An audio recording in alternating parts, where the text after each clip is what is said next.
I went back up to Ren's room and flicked the bedroom light off and on 4 times and still stayed there waiting for her lamp to flick back. But that's when I noticed I could see into Reeves' living room and his overhead bulb was flickering on and off. My throat closed up because it felt like Ren was talking to me, but I knew it wasn't her. The next morning, Mr. Reeve knocked on my door holding a foil tray. "I made you guys breakfast burritos. Food is probably the last thing on your mind." I let him in, and he set the tray on the counter, and that's when Callie came down the stairs. She froze when she saw him, but Mr. Reeve happily handed her a plate with a burrito. She took it without a word and sat at the kitchen table but didn't touch the food. Reeve sat across from me, and his eyes were as tired as mine. "Silas, there's something I have to tell you."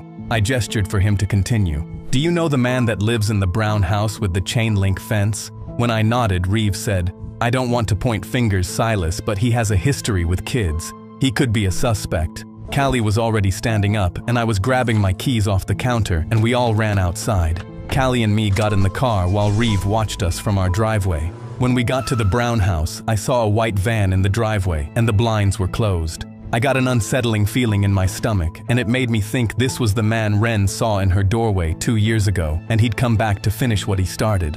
I unbuckled my seatbelt, and Callie unbuckled hers, but I grabbed her wrist. "Stay in the truck." She tried to pull her arm back. "No, Dad. What if he took her? That's why you need to stay in the car." I got out the car and walked up the porch, hearing my own pulse in my ears. When I knocked, a man in his 50s opened the door, and he looked annoyed at being interrupted. "Yeah?" he said, really annoyed, and that pissed me off. My voice came out cold. "Where is she?" He looked confused. "Where is who?" "My daughter, 9 years old, mute, missing. I know you took her." He stood up straight, menacingly towering over me. "I don't have your daughter. Now get off my property." But I wasn't intimidated and looked past him into his house, and that's when I saw a bright pink backpack that looked just like Ren's. My vision blurred, and I grabbed him by the shirt and slammed him into the doorframe.